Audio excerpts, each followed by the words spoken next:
Right, who wants a cup of tea? Yay.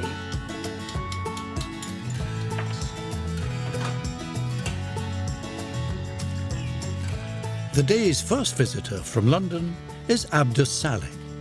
He's brought a well-travelled treasure for the attention of paper expert Angelina Bakalarou.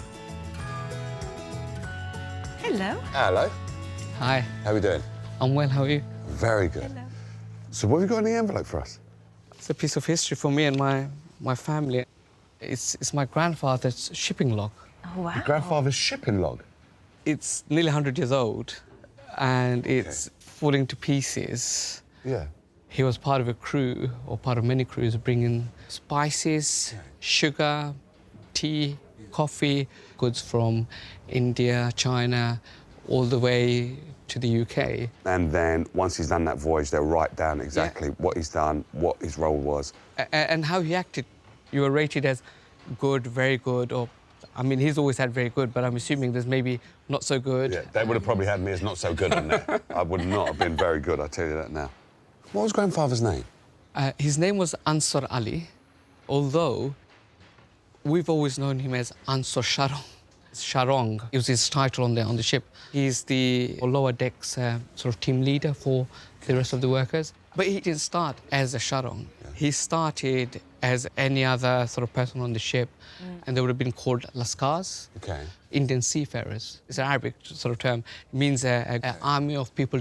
Okay. And ships at that time were all steam engines. So there would have been people who would be shoveling the coals, for example. Yeah. There would have been people who then were emptying the used coals, you know, in temperatures of 50, 60 degrees. Oh, my goodness. Did that because it was about creating wealth for the family, trying to give us a better life. Wow. When you became a Sharong, you had your own team.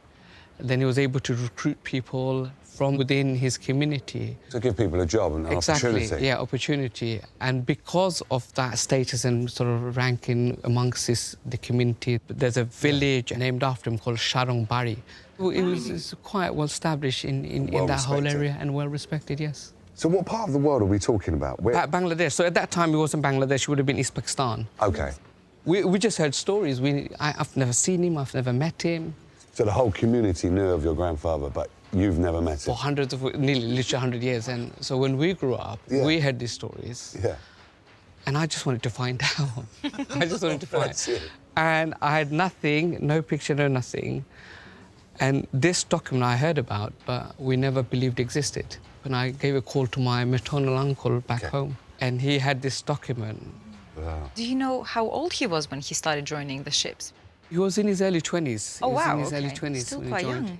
During the First and Second World War, he was going through and the Germans were bombing boats. So that's quite dangerous, isn't it? Absolutely, yeah. These guys were risking their lives and they should be remembered. Yeah. Absolutely. Some of those journeys are like 3 months, 6 months, back and forth, so there's no rest. You seem so proud of this document. This is your grandfather. Absolutely, yeah. It means a lot to me because he's gone through that for me, my father. And I think, you know, the least I can do is do something and remember him and honour him. And honour, yes. So it's making me slightly emotional. No, it should be, because it is really, really powerful. Yeah.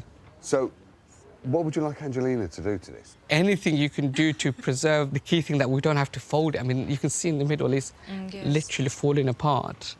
I just want to be able to pass it on to my son and the rest of the family so that they've got something in a better condition.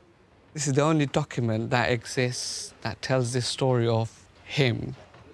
To me, to my family, to my extended family, to the area we grew up in, this would mean the world to them because it's what validates his existence and what he did for those people. Listen, we can't thank you enough for bringing us in and showing us your family history and social history. It's just unbelievable. Thank you. Thank you so much. You take care. Thank you. Bye-bye. Bye now. Bye-bye.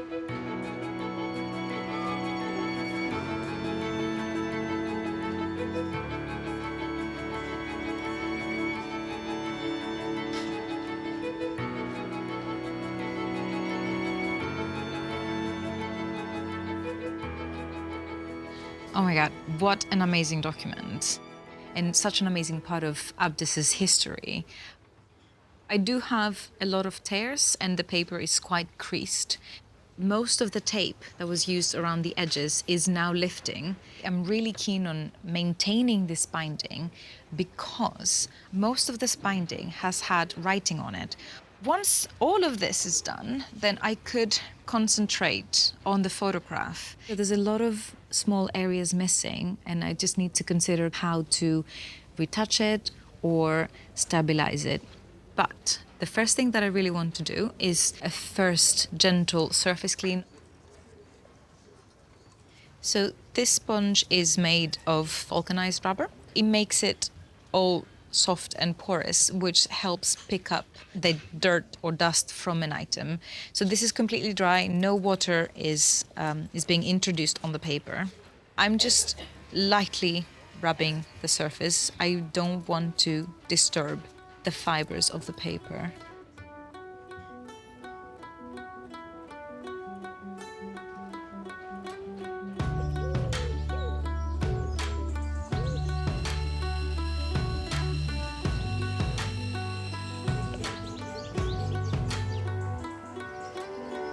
Bringing the next precious piece of family history to the barn is Beth Brockett from Chester.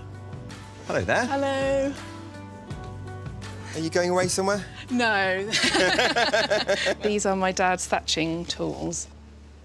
I've never seen a thatching tool in my life. Have you not? No, I mean, like, we're under a thatch roof. We are. Never knew that there were specific tools there. Is that a belt? Yes, this is my dad's work belt that he would have worn on the roof. Right, that looks pretty brittle to me. Susie? Yeah. Susie Fletcher is very clever with leather. A nice belt here for you. Susie. Hi, Susie. Look at that. Wow, that is extremely brittle. What else is in the suitcase? I've got 2 leggets, which are Thatcher's tools. Wow. Yeah. This might have been his first legget that he ever had. So that would have been from the 1960s, 70s. What is a legget? Thatchers use them to dress the reed or the straw once it's on the roof, and they use it to sort of push it up into place, and it's called dressing the roof, yeah. Okay. Most thatchers would have made their own tools, especially the wooden tools. I love the fact that you can see the years of his craft through that, can't you? Yeah. What's your dad's name? Peter Peter. Brockett, yeah. And is your dad still thatching now? No, sadly, he died in 1996. I was 16 and he was only 47, yeah. He died of a brain tumour. It happened quite quickly, but yeah, he's not been with us for a while now. Right. Sorry to hear that. He was a lovely man, very kind, yeah, good man. He was a master thatcher, and he was involved with Thatcher training in Northamptonshire and also in Ireland. He's sort of helped revive the industry over there because it had pretty much got in. There weren't very many Thatchers left. He did quite a lot of work with conservationists because he was interested in reed bed management and he was interested in harvesting that sustainably, but also for the wildlife as well. So he was really heavily invested in the thatching industry. Yeah, really involved. It's amazing. Yeah. I'm an environmental social scientist, so I think a large part was due to his influence and his interest in the world around him. So it must mean quite a lot to you to be able to keep on to these tools then. Really important, yeah. The fact that, you know, he would have handled this and used this every day for many years. He loved his career and, yeah, I'm very proud of the career that he had. Well, what would you like myself and Susie to do for you? I think the main thing is sort of stabilising them, really, because they're very dry and rusty and a bit stained, and I'm just worried that they're going to deteriorate. The way it's worn is beautifully. It tells a story It itself. does, doesn't it? Yeah. Where are they going to go? There's 4 of us children. Because I've got this long knife, I thought it'd be lovely if my sister and my brothers could have these. My sister's an environmental educator, so it'd be nice if maybe she could go out into the forest wearing this belt with her forest schools. So, yeah. If Susie and I can get these looking lovely again, we might get you to look at there's a little hole up there. Maybe you can dress that for us. You never know. Thanks, we'll see you soon. Yeah, All thank right, you very be in much. touch. Lovely to meet you. Bye-bye. Cheers, bye-bye. Bye. Look at that, Susie. I love that.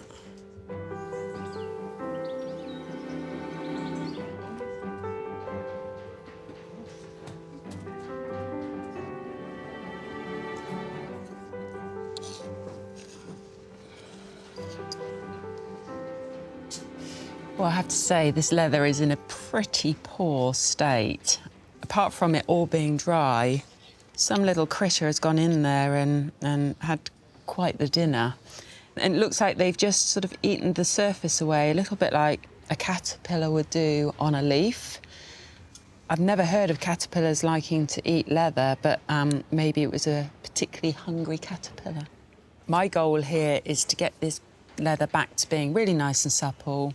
So I'll be giving this a really good clean and condition, getting some mobility back in it, and try and build up the surface loss on this particular piece here.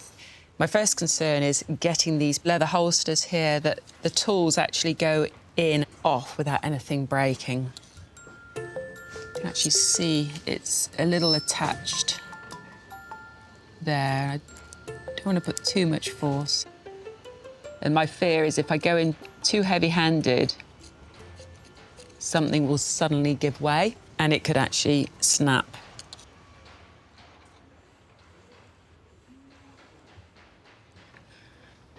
Just going to get some grease down in there, let it sit and see if that can penetrate through the leather and then eventually release it so I can slide it off.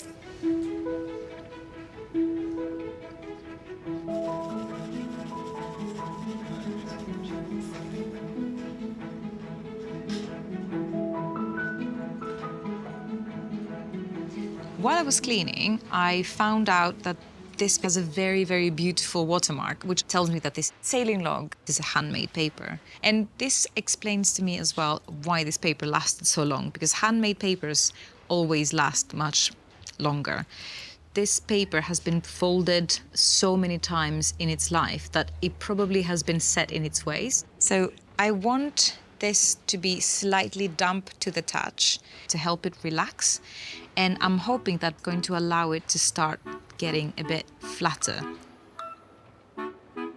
I'm going to wet this blotting paper, which is a very absorbent, and then put it on top of here and leave it with a weight just to help it flatten.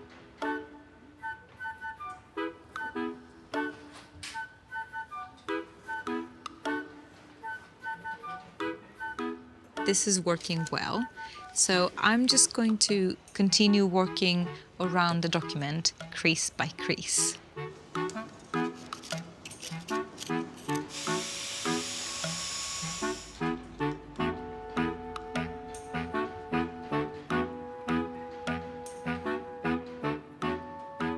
I think this looks flatter than it was before. Now I want to focus on doing my repairs because there's quite a few more tears that I really need to attend to. And I will take a very thin tissue and use this as my repair medium. It has very thin, long fibers, which is going to keep my adhesion very secure on the paper. And it should dry transparent.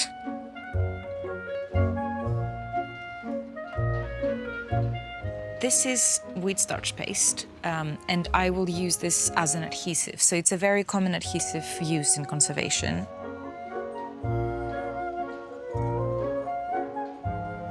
I just have to pick it up. Success. It looks like a tiny, tiny feather. There we go.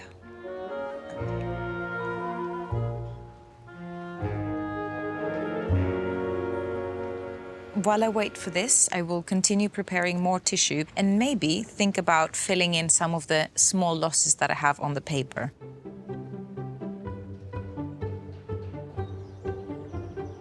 Great minds think alike. Oh, what a cup of tea. Yeah.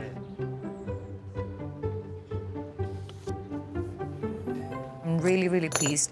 And I can see that the paper is now much more sturdy than it used to be. Now I can focus on this piece of textile because it has now completely detached. So I want to start from the back. Now I'm going to use methyl cellulose to re-adhere this piece of fabric back onto the paper.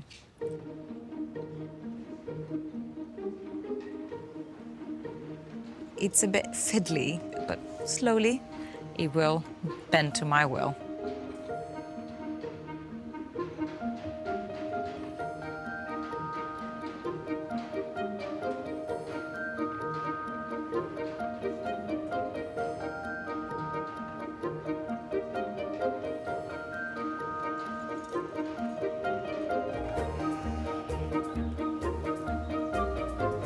The next visitors are Anne Beavis and daughter Lucy Williams.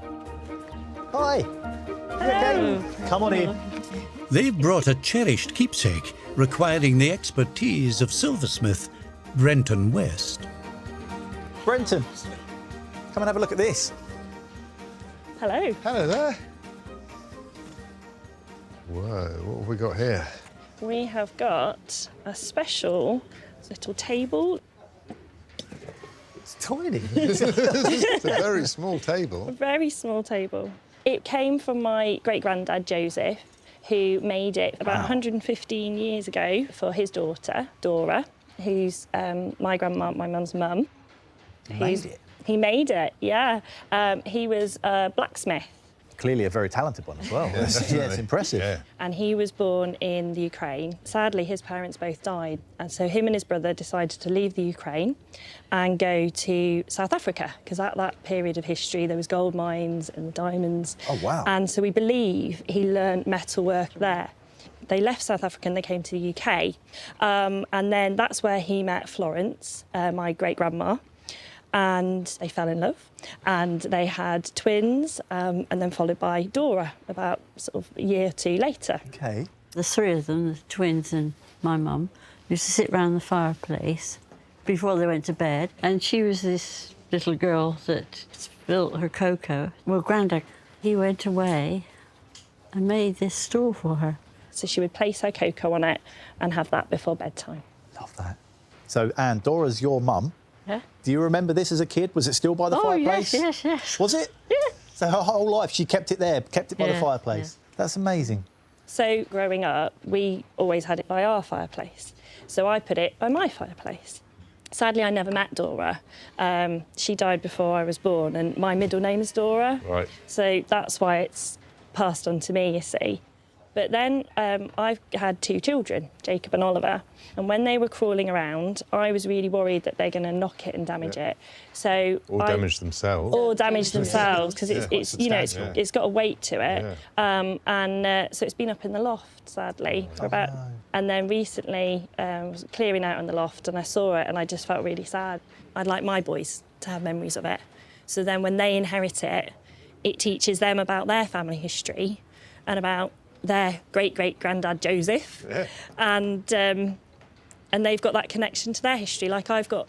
It needs to go back to the fireplace, doesn't it? So what's wrong with the table? Well, the biggest problem, I think, is this leg here, which is very, very wobbly. Oh, it's about to come off. So I'd like it to be stable, that it's not going to wobble over and the leg's going to fall out. And these crossover bits, that they can be soldered on so they're keeping it stable, and these little bits of wire that I think my dad put on to repair it, those taken off because they're not original. So I think over time it's sort of given way a bit. Okay. And I'd like to see it how Joseph made it How it was for made. Dora. Okay. And I'd love to know, I think it's brass, copper and... Nickel. Is it nickel? Yeah, I'd say so. So it's that lovely design, so just where the mug goes. I just think it's absolutely magical that something has survived so long and has had the same tradition throughout your family for so long. And I promise we'll get it back by that fireplace soon. Thank you so much. Thank you. Thank Nice to meet you both. See you later. Right, better get to work then. That's it. Well, Okay.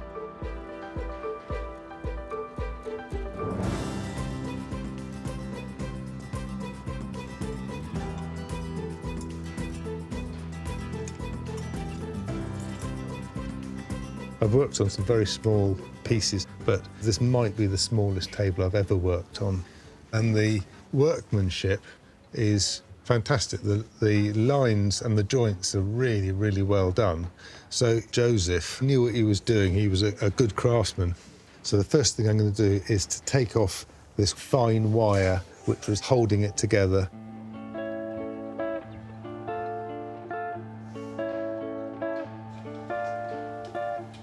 Every joint where the supporting struts have been soldered on is broken. So they need taking off, straightening and soldering back on.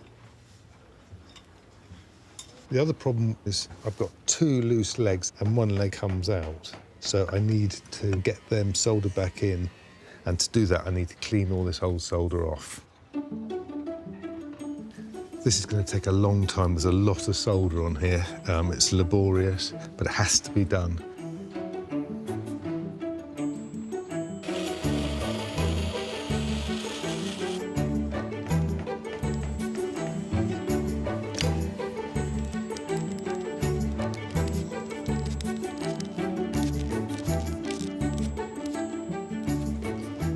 Well, thank goodness for that. With Susie winning her battle against the leather holsters, it's time for woodwork expert Will Kirk to take the Thatcher's tools in hand. Well, this is a first for me. I've never worked on thatching tools, but at the moment they look very well used, but not the kind of well used that you want to display. So I'm going to start off by picking out all of the dirt. There's a lot of stuff in here.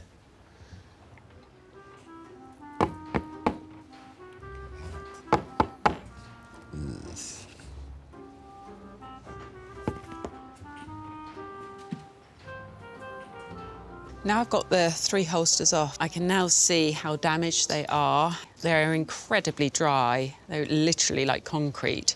So I need to focus on getting some moisture into the leather and getting it supple again. I'm just using a piece of old toweling and a little bit of saddle soap. That moisture helps to open the pores of the leather, and they will then receive the grease a lot better.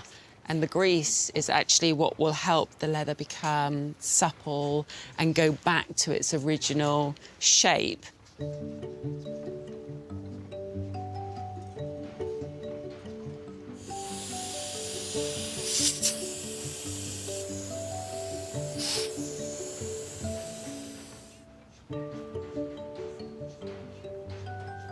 So I was just cleaning this area of the holster and I didn't think it was too damaged, but then I found this little fella hiding. I found some quite unusual things living in various leather items, but I've never found a moth larvae living there and eating the leather. I'll just pop him over there for now, and I'm going to carry on seeing if I can find any of his relatives.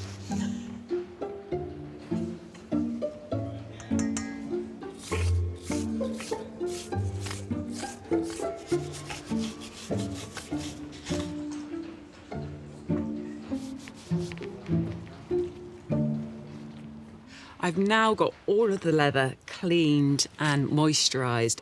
What I need to do now for the belt is to wrap it in greaseproof paper and put another board on top and tape it together so it can help really get that lovely straight flatness that I'm looking for here.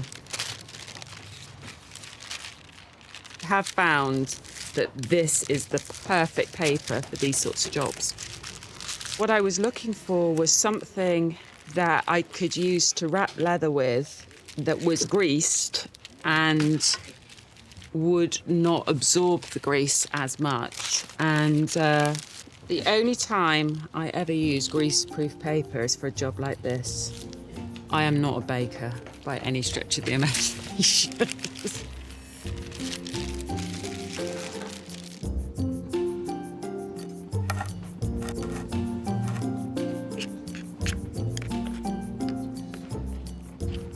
The holsters have already been sitting here, hopefully flattening out. One of these is in desperate need of being filled, where that little larvae has been eating all of the leather. So I've just been mixing up some filler. This is just leather fibres that is mixed with glue.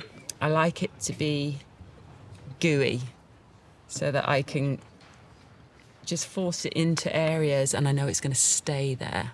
And once I finish filling it all, I can then sand it smooth and go over it with some dyes.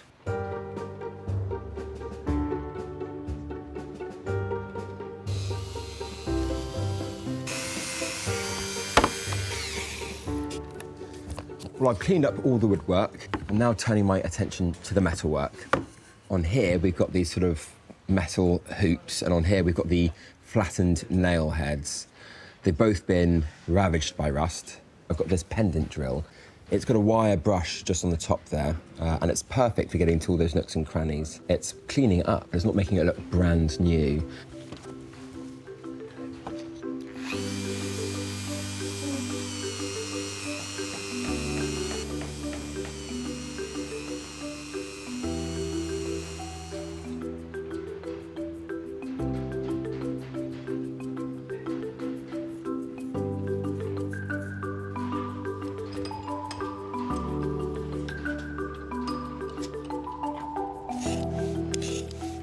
Now, you can see how flat the belts become. A bit like unwrapping a Christmas present. Wow. See, that, to me, looks 1000% better. It's absolutely gorgeous. And look at that colour. Yeah, nearly there, looking so much better. I'm very, very happy.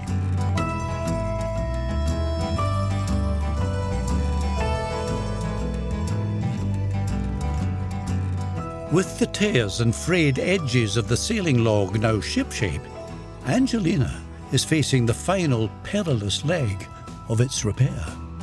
When I look at this photo, my eye goes straight into this big white area on Abdus's grandfather's face. So I'm just doing a very slight retouching, just make them a tiny bit closer to the surrounding colours.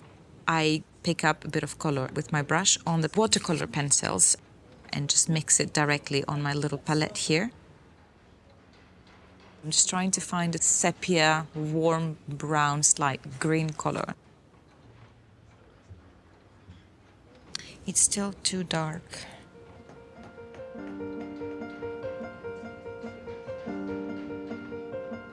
This is almost there. That looks much closer now.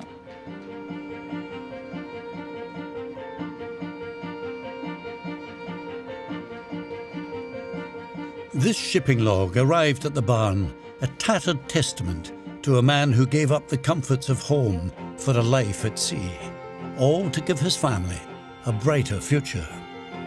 Angie, come on over. Woo, yay. Let's send this baby back home. Oh. Today, Abdus is back to collect the record of his grandfather's extraordinary career. Hi. Hello, welcome Hi. back. How are you? Welcome, I'm Dom.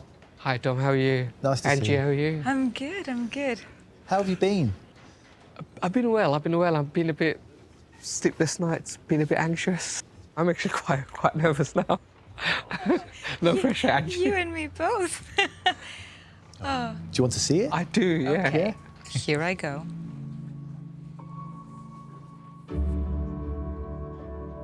Wow.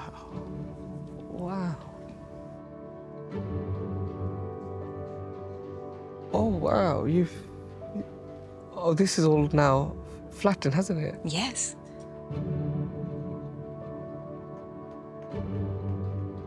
It's just so weird picking this up and not thinking it's going to fall to pieces. And there's no tear now. It's amazing, Oh, isn't it? wow. How did you do that? I was thinking the same thing. I'm lost for words, actually. This is just... I remember it was peeling off here, it was peeling off here. Mm-hmm. That tear here, I mean, literally was going apart. Oh, wow. On the picture, there was a hole there, wasn't it, on the eye? Yeah. And you managed to get that. Oh, wow, sorry, I'm just going to take my glasses. That's amazing. It's absolutely amazing, thank you. You're welcome. I was worried that I was going to lose everything and it was just going to crumble away. Then all that history, especially with the sort of the lascars, just almost disappears. Yeah. And it's just something that was a fairy tale, that nothing tangible exists of it. And this is the key sort of document that cements that. And now I can sleep well, knowing that I can pass this to my son, my other siblings, and that the story of my grandfather and the Lascars and what they did for Bangladesh, for this country, is never forgotten. Yeah. I thank you from the bottom of my heart. Oh, I'm glad you're pleased. I really am. No, thank you. It's yours to take away. Okay, but, I've great. got a little folder to put it in to keep it safe. Okay, thanks. Thank you. Right. Thank you for your trust again. No, thank you for all the hard work. Really, Thank you. Thank you very much. See you later. Okay, bye. Take care. Bye.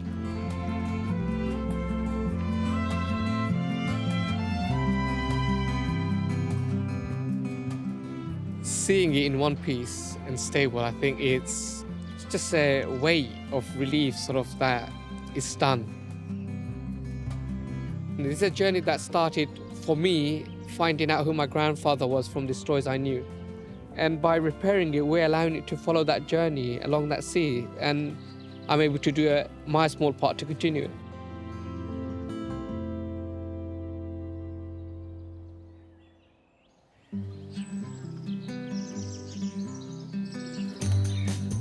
As one treasured connection with the past leaves the barn, Brenton has hit his stride with another.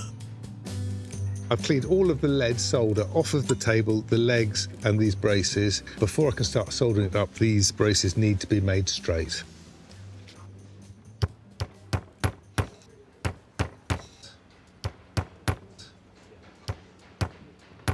The braces are made of brass, which is quite malleable when it's this thin, and they straighten up quite easily and quite well.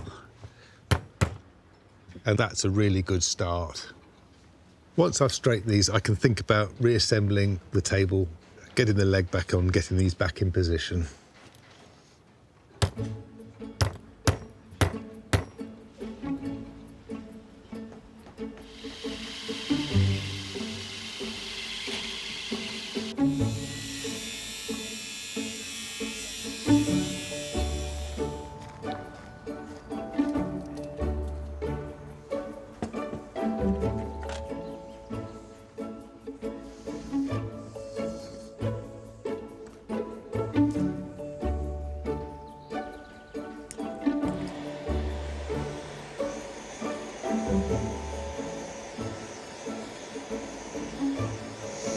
There we go, so that's melted and flowed into that joint. That's absolutely beautiful. That's soldered really, really well. So that leg will be absolutely firm and solid. I've got to solder the top of this leg, and I might add a little bit of solder to these two legs just to give them some strength.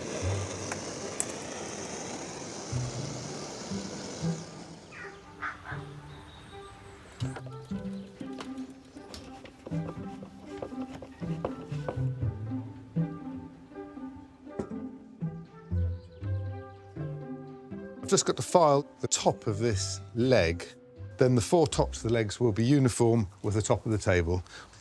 I've got a thing called a riffler file, which is a bent file, and you can file a very small area without damaging the rest of the top. I bought these tools excitedly when I was at college years ago, thinking I'd use them all the time, but I probably use them once every 2 or 3 years.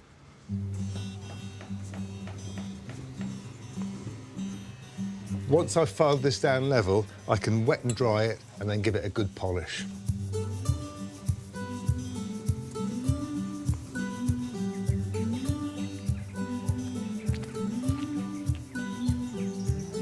With the bolstered belt ready to be reunited with its holsters, It just slides into place nicely. Will is working on the accompanying tools. Ooh, look at that. That is really pleasing to see. The metalwork has cleaned up really nicely. The wood cleaned up really nicely, and I'm finally finishing these off with an oil. It's going to protect the wood, but it's also going to enhance that lovely colour as well.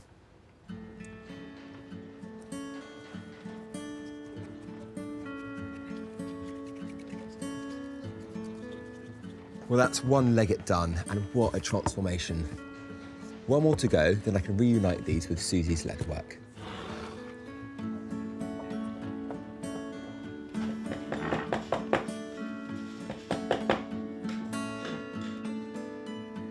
Hey, Susie.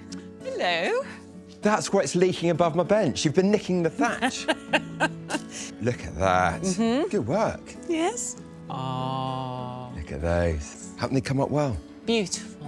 And look, they complement your lovely work as well. Perfect pair. There you go, that's us. Yes. With the belt and leggings perfectly preserved, Beth has returned to collect the tools that remind her of the dad she lost when she was just 16 years old. Hello. Hi there. Hi. Hi, how are you? I'm all right, thanks. Are you?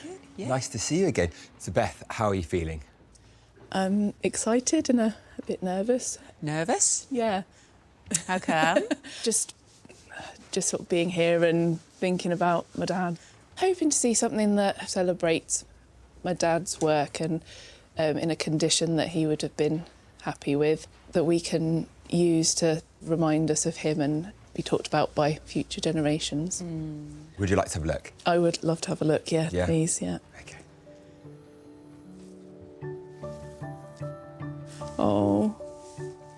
Oh, they look so much happier. Thank you very much. Thank you.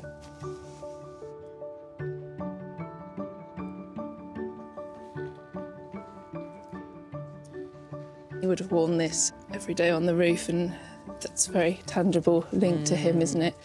And similarly, you know, he'd have held this many, many hours. It's just a really nice tactile things to hold, aren't they? Yeah, he's left a big legacy as a person and as a Thatcher, I think. Yeah, it feels like it honours him properly. I think he'd be really pleased that you'd spent the time on them, so thank you. No, it was a joy, and we're very happy that you're so pleased with what we were able to do for Really you. pleased, yeah. Well, we'll grab a leg at each and we'll help you outside. Please, that would be great. I'll take a One leg at each.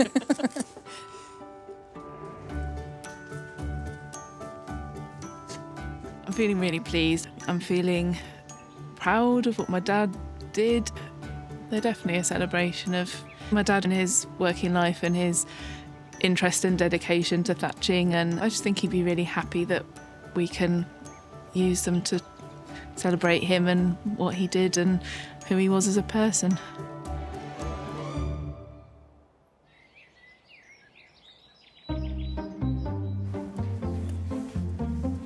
Morning, morning. Having reassembled the little table, Brenton's elegant restoration is almost complete. Really, really pleased with the way the solder went, and it can be tricky, and it's just not worth cutting corners. So now I'm ready to give this a polish. I'm not going to get all these big dents and scratch. That's part of its 100-year life, but it's going to be shiny when I've finished.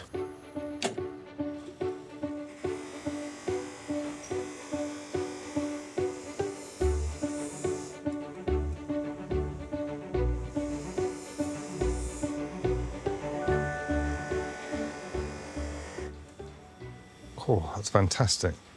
Absolutely fantastic. Anne and Lucy are going to be absolutely chuffed when they see that. It's probably nearly as shiny as it was when it was very first made. Made by Lucy's great-grandfather 115 years ago, so that his daughter Dora might have somewhere to safely place her nightly cocoa. Successive generations have treasured the table ever since. Today, Lucy has returned with her mum, Anne. Hello, hello. Hello there. Welcome back. Come on in. Take a seat. How are you both feeling? Very emotional. Yeah, really excited. I just want to see it. So excited. Go on, Brenton. Go. Oh my gosh. Oh my God. Oh wow. Oh, it's Oh, fantastic. it's beautiful. It's so shiny, Mum would. Oh no. Oh. Oh, This it's is beautiful. It's so beautiful. Oh, and look at the little legs. Oh my gosh. Dora. She'd be so thrilled. Is it how you remember, Anne? It's taking you back to being a kid again. Well, not so shiny. Because, But I just think, you know, that day that Joseph gave it to Dora when she was a little girl, yeah. you know, how she must have felt. And, I mean, how excited would you have been to be given that by your dad? And you can see why she kept it and she treasured it. We had a family party at the weekend and we were talking about the table. And everybody's got their little story and their connection to the table. And I think as well for my son Oliver, who's going to get this next. Trustee. Interesting, interesting. Yeah, exactly. It's his connection to the family history. It's wonderful. Well, I think this is a good time to give you one more little thing. We've got you a Dora mug to go with it. Oh my gosh! Oh my gosh! That's what you're up to. Oh look, Mum. Wonderful. Oh, that's so amazing. That's so thoughtful. That's so lovely, isn't it? Thank you. Got to get it safely home now. Yeah. Oh, it's wonderful to see the table repaired. I can imagine the open fireplace and they're just about to go to bed, but before they have a hot chocolate. But Dora has this special table to put her cocoa on. And I feel she's up there so excited about it, so pleased. I'm going to start crying. It feels really lovely. It's so important. It is a really little table, but it's got a big personality, this table. And it's got a lot of history, and it's really wonderful that we can share and enjoy that history and pass it on.